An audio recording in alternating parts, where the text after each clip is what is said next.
একজন মহিলা তার দুধের শিশু কুলের মধ্যে নিয়ে দাঁড়িয়ে আছে, মা হিসেবে সন্তানের প্রতি মায়া থাকতেই পারে।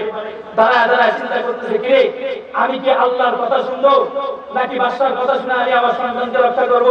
এই কথার ডিপ্রেশনে যখন ভুগতেছিল, আমার আল্লাহ উপর থেকে ছোট্ট এই শিশুর জবানকে তুলে দিয়েছে।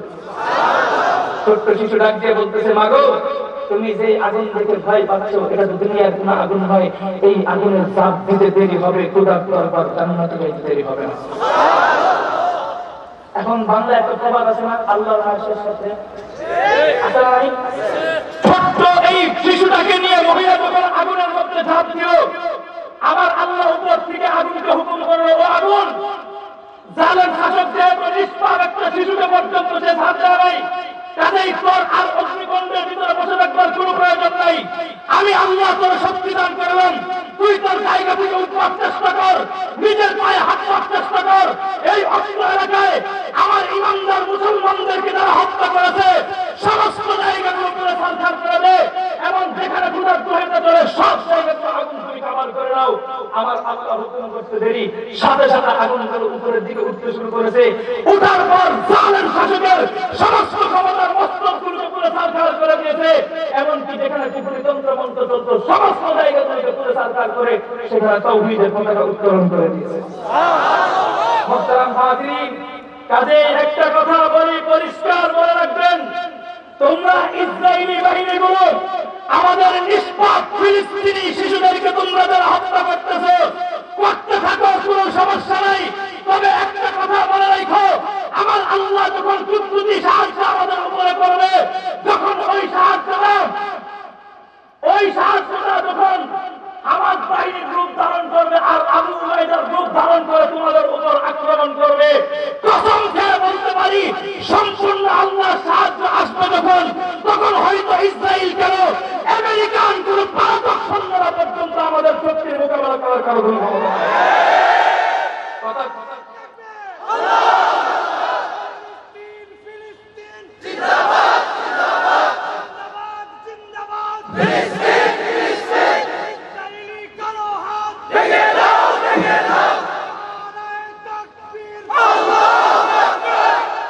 মুহতারাম হাজিরিন, তো আমরা যেই কথা বলতে চাই, ফিলিস্তিনি মা বোনদের আহামরি বড় ধরনের কোন অপরাধ আছে? ওদের একটা অপরাধ করার জন্য বাধ্যতা।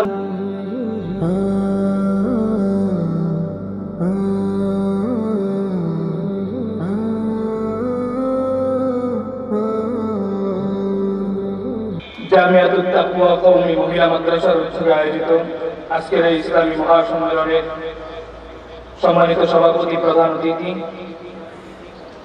এবং প্রধান আলোচকের মধ্যে যিনি রয়েছেন, জিরক্তা আলেমে দ্বীন, সারা বাংলার আরো সৃষ্টিকারী ভয়েস, মুজতমা আলেমে দ্বীন মুহতারাম মুফতি হারুন ইসদার সাহেব, জাদাল্লাহু ফি হায়াতিহি ওয়া যায়্যানাল্লাহু ফি খুলকিহি, চিৎকার করে বলে আমিন। এরপর আসতেছে আরেকজন মুসলিম মাওলানা মুফতি নূর হোসেন নুরানী সাহেব। আমরা ওনাদের সকলেই পেজগুলো ভালোভাবেই চিনি, ওনারা মুসলিম মানুষ, ওনাদের দোয়া কবুল হয়।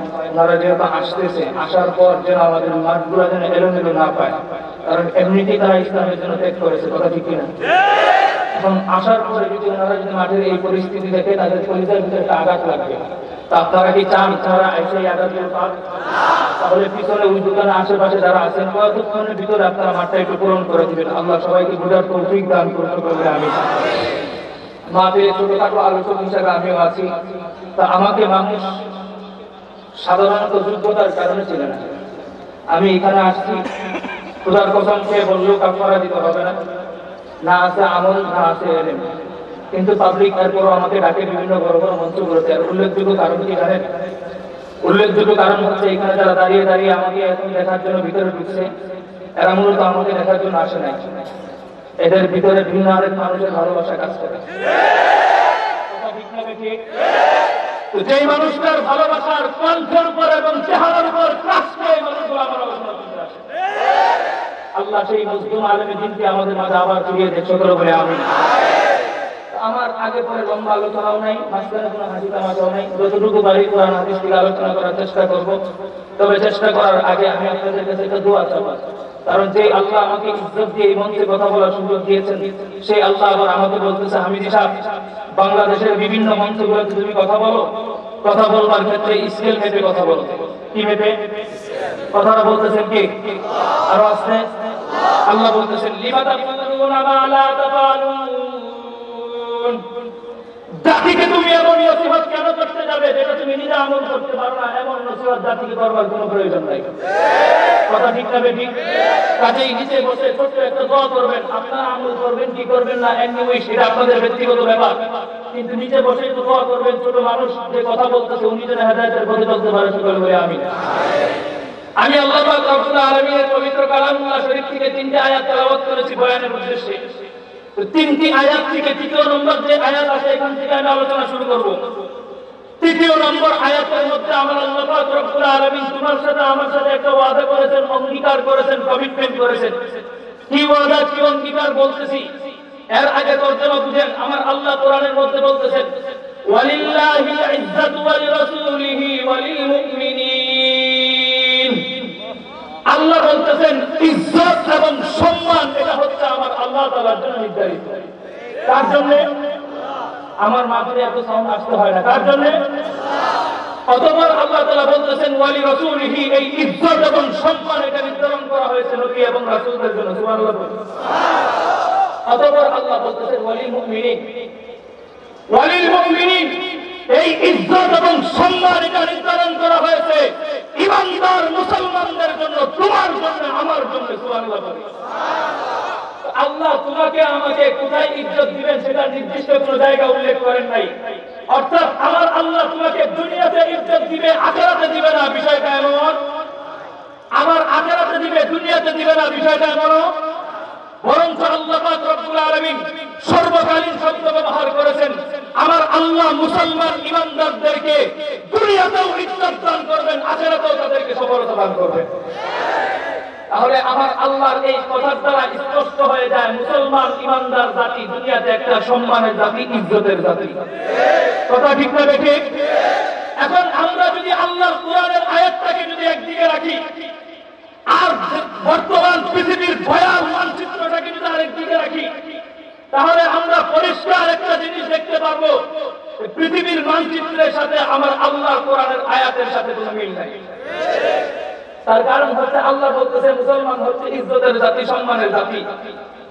আর বর্তমান পৃথিবীর ভয়াল মানচিত্রের দিকে যদি আমরা গুগল অথবা ইউটিউব ফেসবুকের মাধ্যমে তাকাই, তাহলে আমরা পৃথিবীতে একটু ফিলিস্তিন অথবা ভিন্ন রাষ্ট্রের দিকে তাকাইলে দেখতে পারবো মুসলমান হচ্ছে তারাই যাদের পবিত্র রক্তে আল্লাহর এই পবিত্র জমিনগুলো সবসময় রঞ্জিত হয়ে থাকে। মুসলমান ঈমানদার মানেই হচ্ছে যারা পৃথিবীর মধ্যে বর্তমান সময়ে সবচাইতে বড় লাঞ্ছিত এবং অবহেলিত একটা জাতির নাম হচ্ছে মুসলমান। তাহলে আল্লাহর কোরআনের আয়াতের সাথে বর্তমান পরিস্থিতির কোন তর্জমা মিল আছে? মিল তো নাই। তাহলে এখানে সমস্যা কোন জায়গায়? সমস্যার প্রশ্নের জবাব দিচ্ছি। আরে ভাই, আমরা দুনিয়াতে যেটা দেখতেছি এটা যেমন সত্য কথা, তার চাইতেও বড় সত্য কথা হচ্ছে আমার আল্লাহর দেওয়া কোরআনের ওয়াদা। কথা ঠিক না বেঠিক? কিন্তু জানবার বিষয় হচ্ছে আল্লাহ তো ওয়াদা করেছেন ঠিক, কিন্তু সেই ওয়াদা থেকে তুমি আর আমি বঞ্চিত কেন? এটা হচ্ছে সবথেকে বড় জানবার বিষয়। কথা ঠিক না বেঠিক? এবার আসেন আমি আপনাদেরকে বলি, আমার আল্লাহ ওয়াদা করেছেন, অঙ্গীকার করেছেন, কমিটমেন্ট করেছেন যে আমাদেরকে ইজ্জত দিবেন, সম্মান দিবেন। কিন্তু বর্তমান পৃথিবীর পরিস্থিতির মানচিত্রের দিকে তাকাইলে দেখা যায় কোরআনের সাথে সংঘর্ষ হয়। কিন্তু আমি সাধারণ ঈমানদার আল্লাহর কোরআনের আয়াতটাকে কতটুকু বিশ্বাস করে জানতে চাও? আরে গাজীপুরের কোন যুবক যদি আমাকে এসে বলে, হামিদি সাহেব আজকে আপনি যেই জায়গায় মাহফিল করতে আসছেন, সেই জায়গায় আপনার মাথার উপরে যে আসমান আছে, সেই আসমানটা আজকে জমিনে রূপান্তরিত হয়েছে, আমি হামিদি সেই কথাটাকে চোখ বন্ধ করে বিশ্বাস করে নিব। আবার যদি কেউ এসে বলে, হামিদি সাহেব আজকের মাহফিলে আপনার যে জায়গাটা আছে, এই জায়গার জমিনটা আসমানে রূপান্তরিত হয়েছে, আমি চোখ বন্ধ করে সেই কথাকেও বিশ্বাস করব। কিন্তু কোন গাধাখুর এসে যদি আমাকে বলে আল্লাহ তাআলা কোরআনের কোন কালো অক্ষর উলট পালট হয়েছে, আল্লাহ তাআলা কোরআনের কোন ওয়াদা মিথ্যা রূপান্তরিত হয়েছে, আমরা ঈমানদার মরে যেতে পারি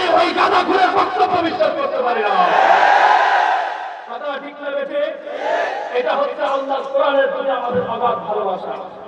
কিন্তু এখন আমাদের জানবার বিষয় হচ্ছে আল্লাহর কোরআনের আয়াত তো সত্যই, কিন্তু সবচেয়ে বড় জানবার বিষয় হচ্ছে আল্লাহ ওয়াদা করেছেন ঠিক, এখন বুঝবার বিষয় হচ্ছে সেই ওয়াদা থেকে তুমি আর আমি বঞ্চিত কেন? কথা ঠিক না বেঠিক? আল্লাহ তোমারে আমার যে ইজ্জত দান করবেন, সফলতা দান করবেন, এটা দেওয়ার ক্ষেত্রে ওনার কিছু নিয়ম আছে না নাই? আপনাদেরকে জোরে কথা বলতে হবে, আপনারা জোরে কথা না বললে আমার আলোচনার টাইম 45 মিনিট আগেই বলে দিন। আছে না নাই? আল্লাহর যে নিয়ম আছে শুধু আমাকে দেওয়ার ক্ষেত্রে নয়, আল্লাহ এই গোটা দুনিয়া পরিচালনা করার ক্ষেত্রে ওনার কিছু নিয়ম আছে না নাই? যেমন আল্লাহ কোরআনে স্পষ্ট আয়াতের মধ্যে বলতেছেন, قل أرأيتم إن جعل الله عليكم الليل سرمدا إلى يوم القيامة من إله غير الله يأتيكم بضياء أفلا تسمعون। আমার আল্লাহ বলতেছে, দেখো তোমাদের মাথার উপরে যে রাতের অন্ধকারটা আছে, এই রাতের অন্ধকারটাকে যদি আমি আল্লাহ স্থায়ী করে দেই, মজবুত করে দেই, পৃথিবীতে এমন কোন বড় খোদা আছে যেই বড় খোদা এই রাতের অন্ধকারকে দূর করে দিয়ে তোমাদের ব্যবসা বাণিজ্যের জন্য রৌদ্রের আলো, দিনের আলোকে আবার তোমাদের মাঝে ফিরিয়ে এনে দিবে? এমন কোন খোদা আছে? আর আসতে পারেন? তাহলে আবার আল্লাহ আরেকটা আয়াতের মধ্যে বলতেছে, দেখো তোমাদের মাথার উপরে যে রৌদ্রটা উঠে, এই রৌদ্র ঠিক মাঝখানে আসবার পরে আমি আল্লাহ যদি সেটাকে বন্ধ করে দেই, পৃথিবীতে এমন কোন বড় খোদা আছে যেই বড় খোদা এই রৌদ্রের আলোটাকে সরিয়ে দিয়ে তোমাদের আরামের ঘুম, পশু পাখিদের আরামের ঘুম, নিদ্রার ঘুম ঘুমানোর জন্য আমার রাতের অন্ধকারকে তোমাদের মধ্যে ফিরিয়ে দিবে? এমন কোন খোদা আছে? এখন আস্তে করে আওয়াজ দিয়ে বলুন তো দেখি, সন্ধ্যার সময় সূর্যটাকে ডুবিয়ে দেন কে? ফজরের সময় আবার উদিত করেন কে? অজস্র পাহাড়ের মধ্যে 24 ঘন্টায় ঝর্ণার মধ্যে পানিগুলো প্রবাহমান করেন কে? তোমার জন্য আমার জন্য মাটির গভীর নিচ থেকে নলকূপের মধ্যে পানি পান করার জন্য পানির ব্যবস্থা করে দেয় কে? ও দোস্ত, এগুলো হচ্ছে আমার আল্লাহর নিয়ম। এই নিয়ম শুধু আজকের জন্য নয়, আদিকাল থেকে চলছে, আজও চলবে, কালও চলবে, এভাবেই কিয়ামত পর্যন্ত চলতে থাকবে। ওয়ালান তাজিদা লিসুন্নাতিল্লাহি তাবদীলা। আমার আল্লাহর এই নিয়ম নীতির মধ্যে কিয়ামত পর্যন্ত কেউ কোনো পরিবর্তন আনতে পারবে না। কথা ঠিক না ঠিক? এখন বুঝেন, আমার আল্লাহ দুনিয়ার যেহেতু পরিচালনা করার ক্ষেত্রে ওনার কিছু নিয়ম আছে, তো আমাকে আপনাকে সফলতা দান করবেন, এটার ক্ষেত্রে ওনার কিছু নিয়ম আছে না নাই? আল্লাহ পৃথিবীতে মানুষকে ভাগ করেছেন দুই ভাগে। কয় ভাগে? এক প্রকার মানুষের নাম হচ্ছে ইমানদার, আরেক প্রকার মানুষের নাম হচ্ছে বেঈমান। কথা ঠিক না ঠিক? তো আল্লাহ বেঈমানদের জন্য একটা পথ রেখেছেন, ইমানদারদের জন্য আরেকটা পথ রেখেছেন। তো ইমানদাররা যখন আমার আল্লাহ তাআলার দেওয়া পথে হাঁটবে, আমার আল্লাহ ইমানদারদেরকে দুনিয়াতেও ইজ্জত দান করবেন, আখিরাতেও সফলতা দান করবেন। আমার আল্লাহর দেওয়া পথে যখন বেঈমানরা হাঁটবে, অর্থাৎ বেঈমানরা যারা দুনিয়াতে আমাদের জন্য উন্নয়নমূলক কাজ করবে, মিষ্টি বানিয়ে খাওয়াবে, টাঙ্গাইলে চমচম বানিয়ে খাওয়াবে, মুক্তা গাছের মন্ডা বানিয়ে খাওয়াবে, ওরা যখন আমাদের জন্য এই ভালো ভালো কাজগুলো করবে, এই ভালো কাজের জন্য আমার আল্লাহ ওদেরকে দুনিয়াতে প্রতিদান দান করবেন। ওমা লাহুম ফিল আখিরাতি মিন খালাক। এই বেঈমানদের জন্য আখিরাতে কোনো কিছুই নাই। কথা তো স্পষ্ট। তাহলে আল্লাহ বেঈমানদের জন্য দুনিয়াটা নির্ধারণ করেছেন। এই দুইটা কথাকে একসাথে মিল করলে এটা বোঝা যায় দুনিয়াটা হচ্ছে না ইমানদারদের জন্য না বেঈমানদের জন্য। দুনিয়াটা হচ্ছে আল্লাইসা লিল ইনসানি ইল্লা মা সাআ, যে যতটুকু অর্জন করবে আমার আল্লাহ তার ততটুকুই দান করবেন। আর আখিরাতটা শুধুমাত্র স্পেশাল ভাবে তোমার জন্য, আমার জন্য। সুবহানাল্লাহ। এখন বুঝেন, এখন আল্লাহ তাআলা বেঈমানদের জন্য একটা পথ রেখেছেন, ইমানদারদের জন্য একটা পথ রেখেছেন। ইমানদারদের জন্য কি পথ? ইমানদারদের পথের নাম হচ্ছে কোরআন সুন্নাহর পথ। কথা ঠিক কিনা? আরেকটা পথ হচ্ছে মক্কা মদিনার পথ, একই পথ। কথা ঠিক না বেঠিক? আর বেঈমানদের জন্য আমার আল্লাহ দুনিয়াতে শক্তি দান করেছেন বাহ্যিক ক্ষমতার পথ। এখন দুইটা মিলে পাশাপাশি দাঁড়ায় কি জানেন? আমার আল্লাহ বেঈমানদেরকে শক্তি দান করেছেন বাহ্যিক শক্তির উপরে, আর ইমানদারদেরকে শক্তি দান করেছেন তাওহীদের শক্তির উপরে, আধ্যাত্মিক শক্তির উপরে। তো বেঈমানদেরকে আমার আল্লাহ দুনিয়াতে অর্থনৈতিক শক্তি দান করেছেন, বেঈমানদেরকে আমার আল্লাহ দুনিয়াতে টেকনোলজির শক্তি দান করেছেন, আমার আল্লাহ বেঈমানদেরকে দুনিয়াতে জনবল শক্তির পাওয়ার দান করেছেন। ওদের সমস্ত শক্তি একত্রিত করে মুসলমান যখন এক আল্লাহর কালামের উপর বিশ্বাস করে বেঈমানদের সাথে মোকাবেলা করে, তখন দুনিয়ার সমস্ত শক্তি ইমানদারদের হাতে অন্তর্ভুক্ত হয়। কথা ঠিক না বেশি? বুঝে না আসলে আমি কোরআন থেকে বুঝাই। কারণ বর্তমান সময়ে আমাদেরকে সিগন্যাল দেওয়া হয় যে মাহফিলের মঞ্চে রাজনীতির কথা বলা যাবে না, কিন্তু আপনারা খেয়াল করেন সামনে নির্বাচন, প্রত্যেকটা মাহফিল রাজনৈতিক নেতারাই দখল করে রাখবে। আমাদেরকে তারা বলে ভালো কথা, আমরা বলি না, কিন্তু আমরা এটা শিক্ষা আপনার জনগণ দিয়ে আমরা তো রাজনীতির কথা বলি না, কিন্তু প্রত্যেকটা মাহফিলে দেখবেন রাজনৈতিক নেতারা এখন যাবে।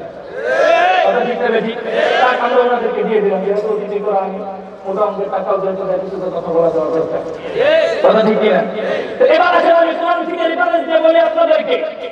তো এখন আল্লাহ ইমানদারদের জন্য একটা পথ রেখেছেন, বেঈমানদের জন্য আরেকটা পথ রেখেছেন। এখন আপনারা বলুন তো দেখি, ইমানদাররা যদি ইমানদারদের পথকে ছেড়ে দিয়ে বেঈমানদের পথে হাঁটতে থাকে, ওরা কি কোনো বিজয় অর্জন করবে? কারণটা কি? কারণ প্রশ্ন করলে প্রশ্নের জবাব আমার কাছে নাই, কিন্তু আমার কাছে উদাহরণ আছে, দৃষ্টান্ত আছে, আমি বুঝিয়ে দিতে পারি। মনে করেন আপনাদের এলাকার একজন চাষি ভাই দুইটা কাজ করে একসাথে, একদিকে ধান চাষ করে আরেকদিকে ফিশারি করে, বুঝতেছেন? তো একজন মানুষ দুইটা কাজ করে, এখন বাজার থেকে এসে ভালো ভালো ধানের বীজ কিনে আনছে, চারা কিনে আনছে, আবার মাছের পোনাও ভালোটা দেখে কিনে আনছে। এখন বাড়িতে একবার করে আপনারা বলুন তো দেখি, মাছগুলো নিয়ে দিচ্ছে জ্বালা ক্ষেতের মধ্যে আর জ্বালাগুলো এনে দিচ্ছে পুকুরের মধ্যে, আপনাদের কি ধারণা পুকুরে ধান গজাবে? আর ওই কাদার মধ্যে কি মাছ হবে? এই প্রশ্নের কোনো জবাব আছে? এই প্রশ্নের জন্য কোনো জবাব নেই, আগের প্রশ্নের কোনো জবাব। তাহলে আল্লাহ ইমানদারদের বিজয়ের জন্য একটা পথ রেখেছেন, বেঈমানদের বিজয়ের জন্য একটা পথ রেখেছেন। তো আল্লাহ আমাদের যে পথটা রেখেছেন, এই পথটাকে যদি অতিক্রম করে অন্য পথে হাঁটি, কিয়ামত পর্যন্ত হাঁটতে পারবো, আমরা কোনদিন বিজয় অর্জন করতে পারবো?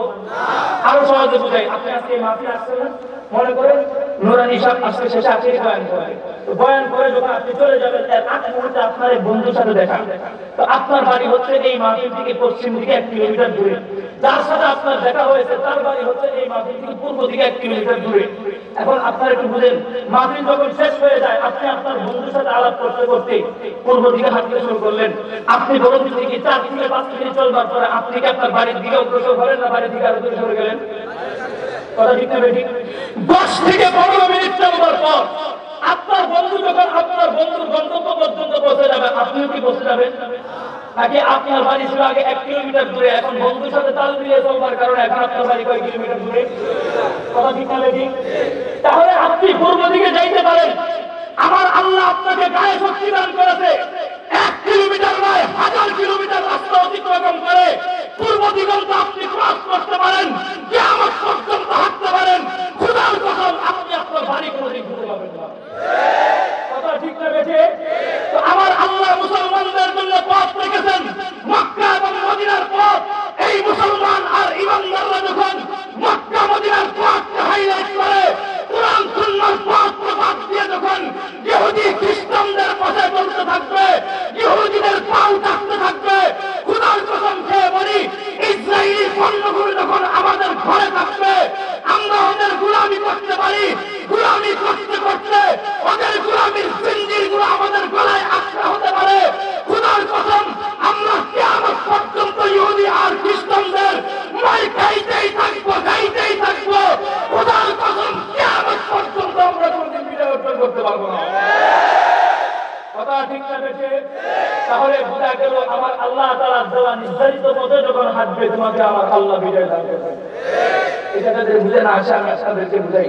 কোরআনের আয়াত থেকে শুনেন, কুতিলা আসহাবুল উখদুদিন নারি যাতিল ওয়াকুদ।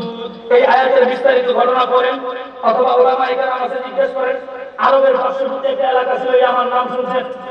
এটাকে আমি জিজ্ঞাসা করলাম, কথা বলতে কষ্ট হচ্ছে। ইয়ামান নাম শুনছেন?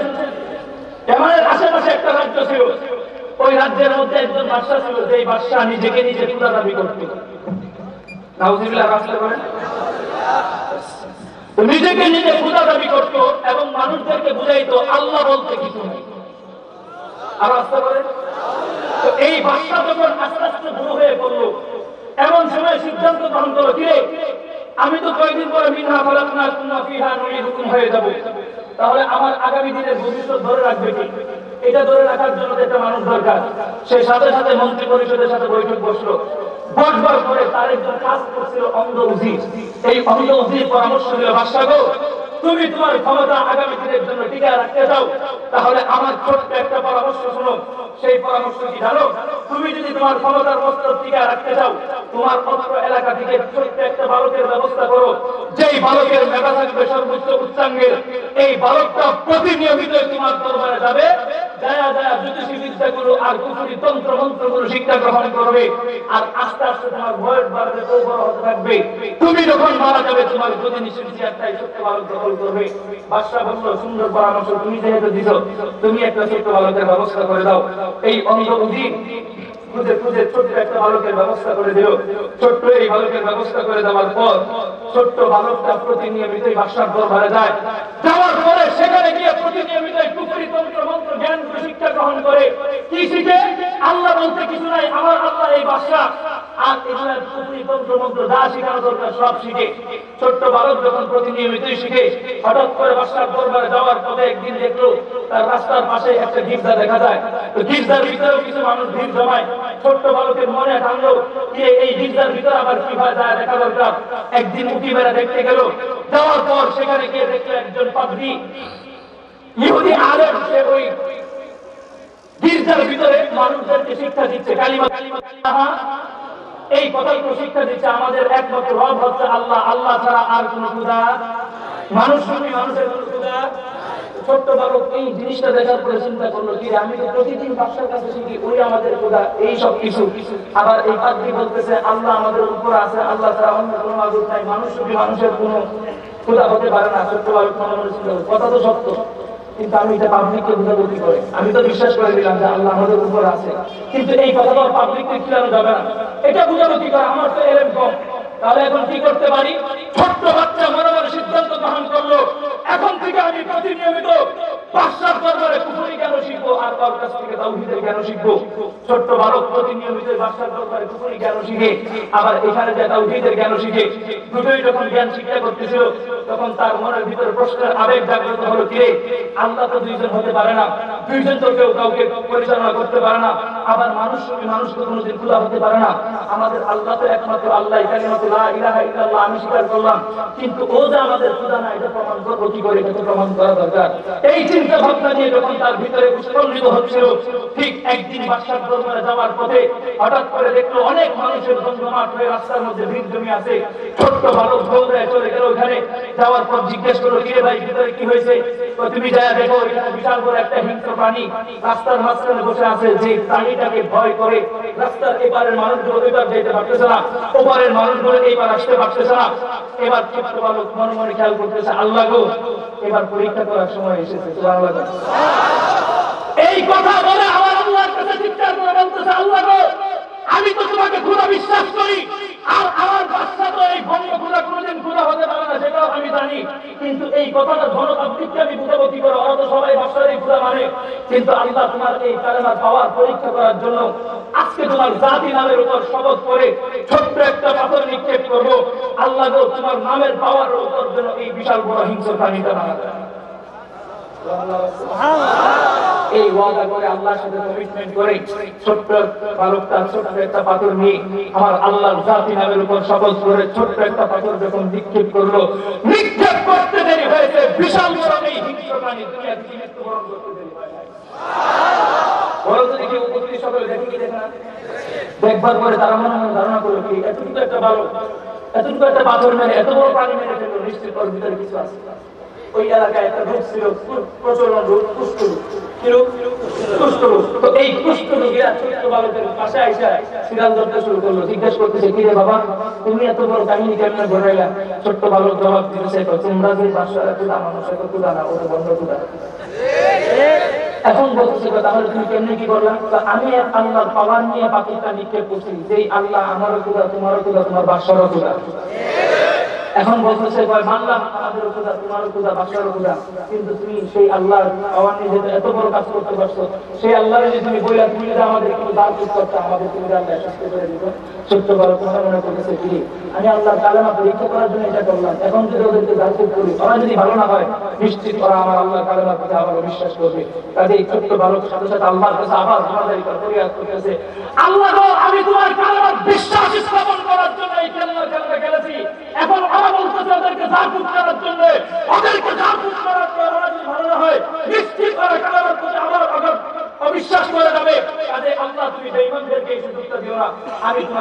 হেফাজত করতেছি, আমার আল্লাহ ছোট্ট বালকের দোয়াটাকে কবুল করে নিয়েছে। ছোট্ট বালক আমার আল্লাহর কাছে দোয়া করে কুষ্ঠরোগী মানুষরা যারা সিরাল করছিল পিঠের মধ্যে শরীরের মধ্যে হাত ঘুরে দিতে দেরি হইতো, কুষ্ঠরোগের মানুষগুলো ভালো হইতে দেরি হইতো। আস্তে আস্তে সব ভালো হয়ে গেছে। যারা কুষ্ঠরোগ ভালো হয়েছে এখন বলুন তো দেখি এরা কি বাদশার খোদা মানবে না আল্লাহরে? আল্লাহরে যখন খোদা মানলো, মানার পর এই খবর চলে গেল বাদশার দরবার পর্যন্ত। একজন অন্ধ উজির ছিল, মনে আছে? ওই অন্ধ উজির মনে মনে ভাবতে থেকে শরীরে হাত দিয়ে যদি শরীর ভালো হয়ে যায়, আমি তো জীবনে কোনোদিন দুনিয়া দেখি নাই, ওর কাছে গেলে যদি আমি একটু দুনিয়া দেখার সুযোগ পাই। আর আসতে বলেন, অন্ধ উজির দৌড়ায় আসছে বাদশার দরবার থেকে, দৌড়ায় আসবার পরে ছোট্ট বালকের কাছে না যেতে দূর থেকে ছোট্ট বালকটাকে চিনে ফেলছে। এটা কেন চিনতে বলবো? আপনাদের এলাকায় যারা দেখবেন অন্ধ আছে, বোবা আছে, বধির আছে, এদের মাথার ব্রেন গুলো দেখবেন অনেক ভালো থাকে। কথা ঠিক না বেটি? আরে বেটা ভালো থাকবে না কেন? কারণ আমাদের সমাজের অন্ধ উজির আর বোবারা তোমার মতো আমার মতো 24 ঘন্টা ইউটিউব আর ফেসবুকে দেখে না। এখানে ওদের মাথার ব্রেন গুলো একটু ভালো থাকে। দূর থেকে ছোট্ট বালককে চিনে ফেলছে, জিজ্ঞাসা করতে কে তুই সেই বালক যেই বালককে আমি বাদশার দরবারে পাঠাইছিলাম বিপুরী তন্ত্র মন্ত্র শিক্ষা গ্রহণ করার জন্য? সে বলতেছে হ্যাঁ আমি সেই বালকই। তো তাহলে থেকে ছোট্ট বালক জবাব দিচ্ছে, তুমি যে খুদার কাছে পাঠাইছো ওটা খুদা না, এটা হচ্ছে খুদা না, অন্য খুদা। এখন বাদশার যেহেতু বুঝি গায়ে চুপে লাগতেই পারে, সে মনে মনে করলো গায়ে লাগলে লাগুক, সমস্যা নাই, কিন্তু আমি আসছি আমার জরুরতের জন্য, ওকে দেখে এটা বলে কাজ হয় না। তো তুমি যে আল্লাহকে খুদা মানো, সেই আল্লাহকে যদি বলে দিতে আমি দুনিয়া দেখি নাই, বাদশাহ এই জিনিস এটাও দেখি নাই, দুনিয়ার আলো বাতাস কি জিনিস তাও দেখি নাই, তুমি যদি তোমার আল্লাহর কাছে ফরিয়াদ করে আমার কথাটা বলতা। ছোট্ট বালক আমার আল্লাহর কাছে ফরিয়াদ করে জন্মান্ধ ব্যক্তির উপর চোখের আঙ্গুল বুলাইতে দেরি হয়েছে, সাথে সাথে জন্মান্ধ দুনিয়া দেখতে শুরু করে দিয়েছে। এখন বলুন তো দেখি জন্মান্ধ কি বাদশার কথা মানবে আল্লাহরে? এই পরিস্থিতি যখন ঘটছে বাদশার দরবারে সরাসরি খবর চলে গেছে। বাদশা চিন্তা করতেছে ওরে আনছে আমার ক্ষমতার মস্তক টিকে রাখার জন্য, উঠে দেখতেছে আমার দুনিতে আগুন লাগাই দিচ্ছে, আরে তাড়াতাড়ি ধরে কি করো, ধরে আনো। সিদ্ধান্ত কি নিচে ছোট্ট এই বালককে যেভাবেই হোক হত্যা করতে হবে। হত্যা করার জন্য কি করতে হবে? তার পক্ষ থেকে কিছু সৈন্যবাহিনী নির্ধারণ করলো, ছোট্ট এই বালকটাকে পাহাড়ের উপত্যকায় নিয়ে যাবে, নিয়ে যাওয়ার পর সেখান থেকে ছেড়ে দেবে, ছেড়ে দেওয়ার পর নিচে পড়ে মারা যাবে। এই ষড়যন্ত্র পাঠাইলো, যেই কথা সেই কাজ। ছোট্ট এই বালকটাকে যখন পাহাড়ের উপরে ধরে নিয়ে গেল, যেই সময় ছেড়ে দিবে, আপনার একটু আস্তে আওয়াজ করে বলুন তো দেখি, যেই পাহাড় থেকে ছেড়ে দিবে সেই পাহাড়টার কথা শুনে না আওয়াজ বলেন। ওই পাহাড়ে যখন নিয়ে গেল, আমার আল্লাহ পাহাড়কে হুকুম করলো খবরদার আমার এই ছোট্ট গোলামের দ্বারা কোনো ধরনের ক্ষয়ক্ষতি না হয়। পাহাড় আল্লাহর হুকুম পেয়ে ছোট্ট এই বালকটাকে চুম্বকের মতো আকর্ষণ করে ধরে রাখলো। ধরে রাখবার পর জালেম শাসকের সমস্ত সৈন্যবাহিনীগুলো ছিল, সমস্ত সৈন্যবাহিনীগুলোকে এক ঝাঁকুনির মাধ্যমে পাহাড়ের উপর থেকে জমিনের নিচ দিয়ে খুদার দরবার জাহান্নাম পর্যন্ত পৌঁছায় দিল। আমার আল্লাহ ছোট্ট এই বালককে নিরাপদে আমার বাদশার দরবারে ফিরে দিল। বাদশার দরবারে যখন ফিরে যায়, বাদশা জিজ্ঞাস করে কিরে বেটা তোর সাথে যে সাথীগুলো দিয়েছিলাম তারা কোথায়? সে বলতেছে এই কথা তো আমার আল্লাহ আগে কথা পর্যন্ত পাঠায় দিয়েছে। এবার বাদশা চিন্তা করলো কি এই ছোট্ট বালকের এত পাওয়ার, সেভাবে তাড়াতাড়ি শেষ করতে হবে। উপস্থিত সিদ্ধান্ত নিল ছোট্ট বালককে ধরে নিয়ে যাও সাগরের মাঝখানে, ওইখানে নিয়ে ওরা ছেড়ে দিবে। সেই কথা সেই কাজ, সাথে সাথে আবার কিছু সৈন্যবাহিনীর মাধ্যমে সাগরের মাঝখানে নিয়ে যাওয়া হলো। আপনারা একটু আস্তে করে চিৎকার করে আওয়াজ দিয়ে বলুন তো দেখি, যেই সাগরের মাঝখানে নিয়ে গেছে সেই সাগর গোলামি করে কার? যেই নৌকার মধ্যে উঠিয়েছে সেই নৌকা গোলামি করে কার? আল্লাহর গোলামি করে। আল্লাহ বলে দিয়েছে খবরদার আমার এই ছোট্ট গোলামের যেন কোনো ধরনের ক্ষয়ক্ষতি না হয়। সাগরের মাঝখানে ঠিক যাওয়ার পরে ছোট্ট এই নৌকা ছোট্ট বালকটাকে চুম্বকের মতো আকর্ষণ করে ধরে রাখছে। আর সাগর এমন ভাবে ঢেউয়ের প্রকম্পন তুলেছে, এক প্রকম্পনের মাধ্যমে সমস্ত জালেম শাসকগুলো সৈন্যবাহিনীগুলো সাগরের মাঝখানে ফেরাউনের মতো হাবুডুবু খেয়ে চিরতরে জাহান্নামের দরজা পর্যন্ত পৌঁছে গেল। আমার আল্লাহ নৌকার মাধ্যমে ছোট্ট এই বালকটাকে আবার নিরাপদে এবার যখন বাদশার দরবারে যায়, ছোট্ট বালক নিজের পক্ষ থেকে বলতেছে বাদশা গো তুমি কি আমাকে মারার জন্য মরিয়া হয়ে পড়ছো? তাহলে তুমি আমার কথা শোনো, আমার কথা শুনে যদি তুমি আমাকে মারার চেষ্টা করো তাহলে তুমি কেবলমাত্র হত্যা করতে পারবে। বাদশা চিন্তা করলো যেভাবেই হোক করে হত্যা করতে হবে। বাদশা বলো কি সত্য, কি কথা বলো, আমি তোমাকে হত্যা করবো। ছোট্ট বালক পরামর্শ দিচ্ছে, তুমি যদি আমাকে হত্যা করতে চাও তাহলে তোমার জন্য সর্বপ্রথম পরামর্শ হচ্ছে তোমার রাষ্ট্রের যত প্রজা আছে সমস্ত প্রজাদেরকে তুমি একটা মাঠের মধ্যে তাদেরকে নিমন্ত্রণ করবে, তারা ভোজভক্ষণ করবে, তারা আমন্ত্রিত হবে, তাদেরকে তুমি ডাকবে। ওই বড় অনুষ্ঠানের মাঝখানে বিশাল বড় একটা সুর তৈরি করবে, একটা ফাঁসির মঞ্চ তৈরি করবে, সেই সুরের মধ্যে তুমি উঠাবে। উঠানোর পর তুমি তোমার নিজের হাতে তীর নিক্ষেপ করবে। নিজের হাতে যখন তীর নিক্ষেপ করবে, ছোট্ট একটা শর্ত মেনে, বাদশা বলছে কি শর্ত বলো, যে কোনো শর্ত মেনে হলে আমি তোমাকে হত্যা করবো। এবার ছোট্ট বালক বলতেছে তুমি যদি আমাকে হত্যা করতে চাও, তীরটা যখন তুমি তোমার নিজের হাতে নিক্ষেপ করবে, মারবার সময় ছোট্ট একটা বাক্য উচ্চারণ করবে। কি বাক্য? বলতেছে তীর মারার সময় শুধু এতটুকু কথা বলবে, আমি এই ছোট্ট বালকটাকে হত্যা করতেছি সেই রবের নামে যেই রব আমি বাদশার সৃষ্টিকর্তা এবং এই ছোট বালকের সৃষ্টিকর্তা। আল্লাহু আকবার। আসতে বলেন কি বলবে? আমি এই ছোট্ট বালকটাকে হত্যা করতেছি সেই রবের নামে যেই রব আমি বাদশার সৃষ্টিকর্তা এবং এই ছোট্ট বালকের সৃষ্টিকর্তা। যেই কথা সেই কাজ। বাদশা মনে করলো এভাবেই বলছে, এভাবেই করি। সাথে সাথে অনুষ্ঠানের আয়োজন করা হয়েছে, সকল প্রজাদেরকে নিমন্ত্রিত করা হলো। আপনারা বলুন কি যারা আমন্ত্রিত হয়েছে তারা কি আল্লাহর খোদা মানে না বাদশারে? বাদশারে। তো বাদশারে যেহেতু খোদা মানে, যেই কথা সেই কাজ। বাদশা যখন তীর নিক্ষেপ করতে যাবে, তীর নিক্ষেপ করবার সময় বাদশা বলতেছে আমি এই ছোট্ট বালকটাকে হত্যা করতেছি সেই রবের নামে যেই রব আমি বাদশার সৃষ্টিকর্তা এবং এই ছোট্ট বালকের সৃষ্টিকর্তা। এই কথা বলে তীর নিক্ষেপ করতে দেরি হয়েছে, সাথে সাথে তীরটা ছোট্ট বালকের বাম কানের ভিতরে লেগে ছোট্ট বালক শাহাদাত বরণ করে খোদার দরবার জান্নাত পর্যন্ত চলে গেল। এখন আপনারা বলুন দেখি উপস্থিত সকল জনতা দেখলো কি দেখলো না? দেখবার পরে তাদের সকলের একই প্রশ্ন, কি রে ছোট্ট একটা বালককে হত্যা করতে গেলে আমাদের বাদশা যদি আরেক খোদার নাম নিতে হয় তাহলে ও আবার কোন খোদা? কথা ঠিক না বেঠে? আমাদের বাদশা আমাদের এলাকার সন্তান হত্যা করতে গেলে যদি উপরওয়ালা খোদার নাম নিতে হয় নিশ্চিত বোঝা যায় ও আমাদের খোদা নয়, ও হচ্ছে অন্য খোদা। কথা ঠিক না বেঠে? এখন সবাই যখন দেখলো আসলে ভণ্ড খোদা, একত্রিত পড়তে শুরু করলো কালিমাতু লা ইলাহা ইল্লাল্লাহ। বাদশা চিন্তা করতেছে কি চাইলাম কি আর চাইলাম কি আর হইল কি? আমি কি চাইছিলাম আমার জমা রাখার জন্য? এখন তো দেখতেছি মানুষ ধরে ধরে কালেমা পড়তেছে। বাদশা সাথে সাথে এই সিদ্ধান্ত গ্রহণ করলো, কুতিলা আসহাবুল উখদুদিন নারি যাতিল ওয়াকুদ। যারা এই কালেমা পড়বে তাদের জন্য বিশাল বড় বড় অগ্নিকুণ্ড তৈরি করো আর তাদেরকে ধরে ধরে অগ্নিকুণ্ডের মধ্যে ফেলে দাও। নাউযুবিল্লাহ। এই সিদ্ধান্ত নেওয়ার পর বাদশার যেই কথা সেই কাজ। সাথে সাথেই তারা কালেমা পড়তে শুরু করেছে, ধরে ধরে আগুনের মধ্যে ফেলাচ্ছে। এমন সময় ছোট্ট একটা ঘটনা ঘটে যায়। একজন মহিলা তার দুধের শিশু কুলের মধ্যে নিয়ে দাঁড়িয়ে আছে। মা হিসেবে সন্তানের প্রতি মায়া থাকতেই পারে। দাঁড়ায় দাঁড়ায় চিন্তা করতেছে কিরে আমি কি আল্লাহর কথা শুনবো নাকি বাদশার কথা শুনে আমি আমার সন্তানকে রক্ষা করবো? এই কথার ডিপ্রেশনে যখন ভুগতেছিল আমার আল্লাহ উপর থেকে ছোট্ট এই শিশুর জবানকে তুলে দিয়েছে। ছোট্ট শিশু ডাক দিয়ে বলতেছে মাগো তুমি যে আগুন দেখে ভয় পাচ্ছ এটা তো দুনিয়ার কোনো আগুন নয়, এই আগুনের চাপ দিতে দেরি হবে, খোদার দরবার জান্নাতে যাইতে দেরি হবে না। এখন বাংলা একটা প্রবাদ আছে না, আল্লাহর আরশের সাথে আছে না? ছোট্ট এই শিশুটাকে নিয়ে মহিলা যখন আগুনের মধ্যে ঝাঁপ দিল, আবার আল্লাহ উপর থেকে আগুনকে হুকুম করলো, ও আগুন জালেম শাসক যেহেতু নিষ্পাপ একটা শিশুকে পর্যন্ত সে ছাড় দেওয়া নাই, কাজেই তোর আর অগ্নিকুণ্ডের ভিতরে বসে থাকবার কোনো প্রয়োজন নাই। আমি আল্লাহ তোর শক্তি দান করলাম, তুই তোর জায়গা থেকে উঠবার চেষ্টা কর, নিজের পায়ে হাঁটবার চেষ্টা কর। এই অস্ত্র এলাকায় আমার ইমানদার মুসলমানদেরকে যারা হত্যা করেছে সমস্ত জায়গাগুলো করে সরকার করে দে এবং যেখানে খোদার দোহাইতে চলে সব জায়গাগুলো আগুন তুমি কামাল করে নাও। আমার আল্লাহ হুকুম করতে দেরি, সাথে সাথে আগুনগুলো উপরের দিকে উঠতে শুরু করেছে। উঠার পর জালেম শাসকের সমস্ত ক্ষমতার মস্তকগুলো উপরে সরকার করে দিয়েছে।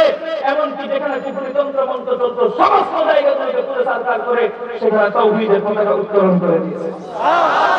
মুহতারাম হাজিরিন, কাজে একটা কথা বলি, পরিষ্কার বলে রাখবেন, তোমরা ইসরায়েলি বাহিনীগুলো আমাদের নিষ্পাপ ফিলিস্তিনি শিশুদেরকে তোমরা যারা হত্যা করতেছো, করতে থাকো, কোনো সমস্যা নাই।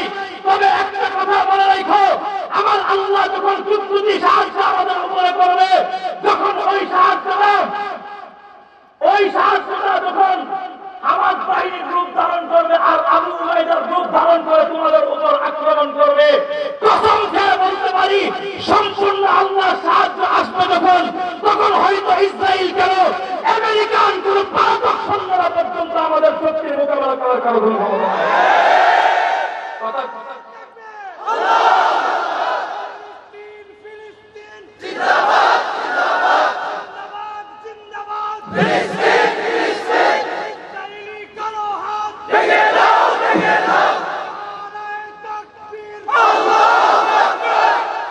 মোহতারাম হাজির, তো আমরা যেই কথা বলতে চাই, ফিলিস্তিনি মা বোনদের আহামরি বড় ধরনের কোনো অপরাধ আছে?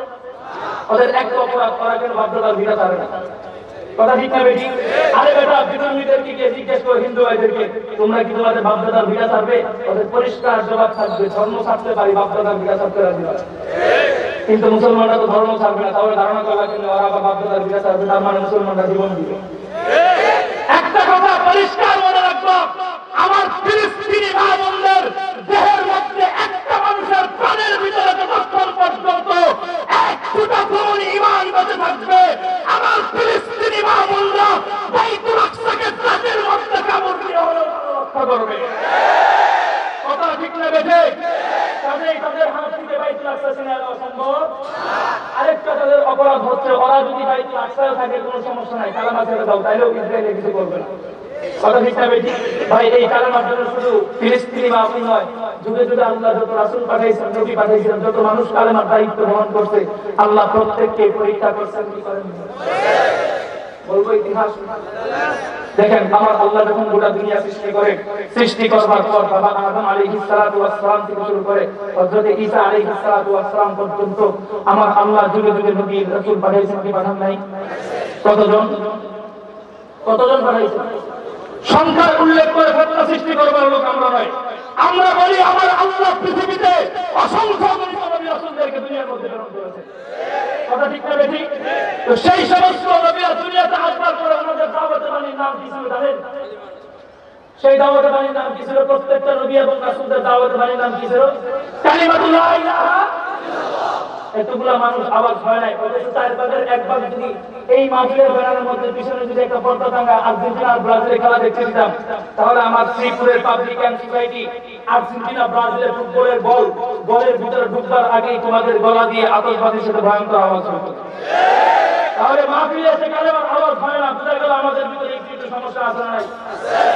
আরে বেটা, কালেমার আওয়াজ হবে না কেন? তোমার নবী তো তোমার ব্যাপারে পরিষ্কার ঘোষণা করে দিয়েছেন, মান ক্বালা লা ইলাহা ইল্লাল্লাহু ফালাকাল জান্নাহ। বেটা, তুই এই দুনিয়া থেকে জান্নাহ পরিমাণ ঈমান নিয়ে মৃত্যুবরণ করতে পারবি, আমার আল্লাহ করে এই দুনিয়ার দুনিয়ার সমান জান্নাত দান করবে। তাহলে তোমার মুখ দিয়ে কালেমার আওয়াজ আসতে হবে কেন? আমি আবারও বলছি, প্রত্যেকটা নবী এবং রাসূলদের দাওয়াতের বাণীর নাম কি ছিল? কালিমাতুল লা ইলাহা ইল্লাল্লাহ।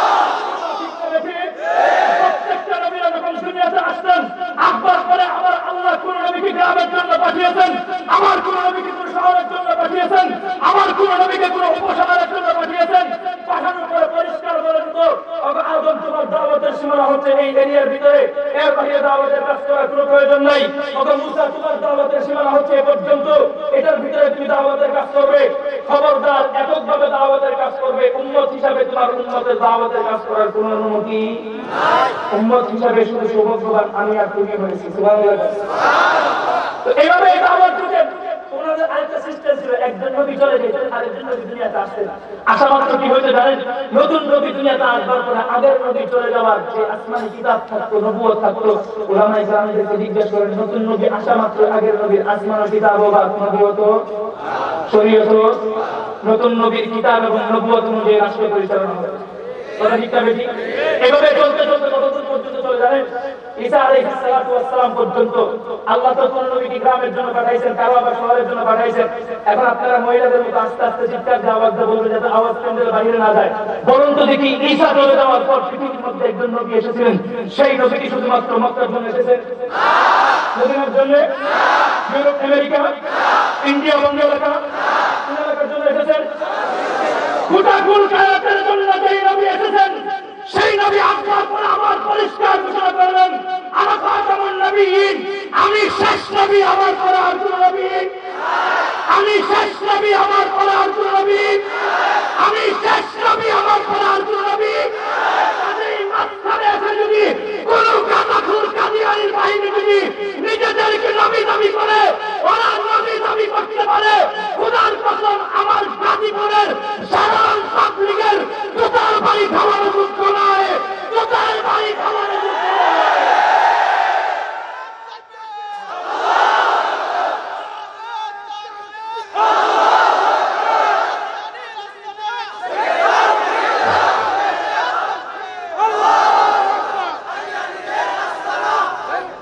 মুহতারাম হাজিরিন, তো যেই কথা বলতে চাই, আমার নবী চলে গেছেন, আমার নবী এখন বলুন আরেকটা কথা বলুন, আগের নবীদের সিস্টেম কি ছিল?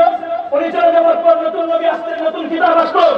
আমার নবীও তো চলে গেছেন, আপনার আস্থা বাস্তবে বলুন তো দেখি, আমার নবী চলে যাওয়ার পর উনার দেখে যাওয়া আল কোরআন আসলে বাতিল, উনার দেখে যাওয়া নবুয়ত আসলে বাতিল, উনার দেখে যাওয়া কালেমার দাওয়াত আসলে বাতিল, সব কিছুই তো আছে। এখন প্রশ্ন আছে, এগুলো চালাবে কি? কথা ঠিক না বেশি? চালাবে কে? প্রশ্ন আছে না? একটা পরিষ্কার জবাব উলামায়ে কেরামদের এই মঞ্চ থেকে শুনে যাও। আমি তোমাদেরকে বলি, নবী যেহেতু নাই, এই সমস্ত কোরআন এবং কালেমার দায়িত্ব বহন করবে বর্তমান যুগের আলেম সমাজ। কোন সমাজ? আর আজকে কোন সমাজ কোরআনের দায়িত্ব বহন করবে? কোন সমাজ? আলেম সমাজ কোরআনের দায়িত্ব বহন করবে, ঠিক। এখন আপনারা বুঝেন আরো ঠান্ডা মাথায়, আল্লাহ যে সমস্ত নবীদেরকে দুনিয়াতে পাঠিয়েছেন, প্রত্যেকটা নবীদেরকে আবার আল্লাহ বেগুনা মাসুম করে বানিয়েছে, কারো কোনো সন্দেহ আছে? আবার নেওয়ার সময় বেগুনা মাসুম করে নিয়েছে, কারো কোনো সন্দেহ আছে? প্রত্যেকটা নবীরা যখন আসছেন, আসার পরে শুধু তাই নয়, আমার আল্লাহ মুহাব্বত করে নবীদের নামের শেষে শেষে সুন্দর সুন্দর নাম একদাস করে দিয়েছেন। আদম সফিউল্লাহ, মুসা কালিমুল্লাহ, ইব্রাহিম খলিলুল্লাহ, মুহাম্মাদুর রাসূলুল্লাহ। চমৎকার চমৎকার নাম দিয়ে আমার আল্লাহ দুনিয়াতে নবীকরণ করেছেন। এখন বড় দুঃখের বিষয় কি জানেন? এই সমস্ত নিষ্পাপ নবীগুলাই যখন দাওয়াত দিতেন, কালেমার দাওয়াত দিতে গেছেন, তখনই দেখা যেত ওই দাওয়াতের পিছনে কোনো না কোনো আবু জাহাল প্রত্যেকটা যুগে যুগে আবু জাহাল অথবা ফেরাউন ছিল। কিন্তু এখন প্রশ্ন হচ্ছে, আগের যুগের নবীদের কালেমার নাম কি ছিল?